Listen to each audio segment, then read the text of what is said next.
नमस्कार साथियों। इस वीडियो में हम जानेंगे कि संसद के सत्र क्या होते हैं, किनको कहते हैं सत्र, और संसद क्या होती है, संसद के विभिन्न सत्रों में क्या होता है। इन्हीं सब बातों को हम जानेंगे। जैसा कि आपको पता है कि इस समय संसद का मानसून सत्र चल रहा है। आपको ये भी पता होगा कि संसद राष्ट्रपति, राज्यसभा और लोकसभा इन तीनों से मिलकर भारत की संसद बनती है। तो सबसे पहले हम आपको बताते हैं कि संसद का सत्र क्या होता है। आप ध्यान से देखिएगा।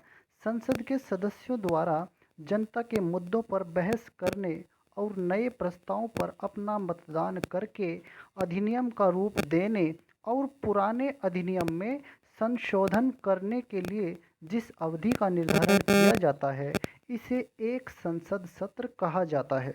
आपको समझ आया होगा। एक बार फिर से देखिए, बहुत ही महत्वपूर्ण चीज़ें हैं ये कि संसद के सदस्यों द्वारा जनता के मुद्दों पर बहस करने और नए प्रस्ताव पर अपना मतदान करके अधिनियम का रूप देने और पुराने अधिनियम में संशोधन करने के लिए जिस अवधि का निर्धारण किया जाता है, इसे एक संसद सत्र कहा जाता है। इसके बाद इस अवधि में संसद की सभी प्रकार की कार्यवाही का संचालन होता है और प्रस्ताव पास करके राष्ट्रपति के पास स्वीकृति के लिए भेजा जाता है। जब तक राष्ट्रपति किसी विधेयक पर साइन नहीं करेंगे, तब तक वह अधिनियम नहीं बन सकता है। अधिनियम वो जब ही बनता है जब उस पर राष्ट्रपति महोदय अपने साइन कर देते हैं। अब हम देखते हैं कि संसद के कितने सत्र होते हैं। दोस्तों, संसद के सामान्यतया एक पूरे वित्तीय वर्ष में 3 सत्र होते हैं। सामान्यतः एक वित्तीय वर्ष में संसद के 3 सत्र का आयोजन होता है। प्रत्येक सत्र के बीच 6 माह से अधिक की अवधि नहीं हो सकती। इसका निर्धारण संविधान में पहले से ही किया गया है। ये जो सत्र होता है, इस प्रकार इसको आप देखिए कि ये जो 3 सत्र हैं, ये कब कब होते हैं। सबसे पहले तो होता है बजट सत्र, जो फरवरी से मई के बीच चलता है।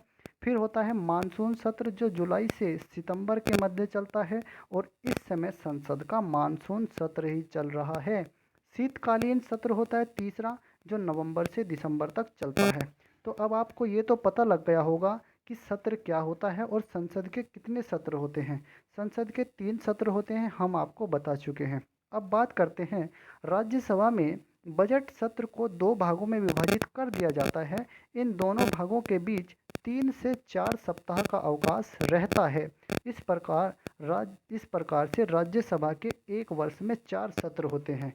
लोकसभा के तो 3 सत्र होते हैं, लेकिन राज्यसभा के इस प्रकार से एक वर्ष में 4 सत्र होते हैं, क्योंकि इसमें जो बजट सत्र होता है उसको 2 भागों में विभाजित कर दिया जाता है।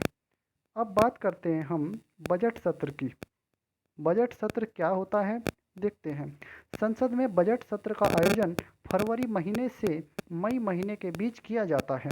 इस सत्र में भारत सरकार देश का बजट पेश करती है, जिसमें नई योजनाओं, टैक्स में छूट, सरकार की सफलताओं और आयात और निर्यात के बारे में देश की जानकारी दी जाती है। यह सबसे लंबा चलने वाला सत्र होता है।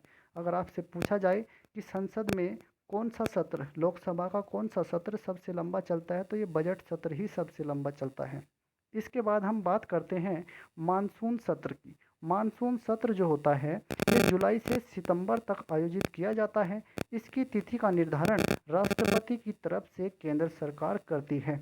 इस सत्र के लिए पहले ही प्राथमिकताओं को ध्यान में रख लिया जाता है। फिर एक एक मुद्दे पर बहस की जाती है।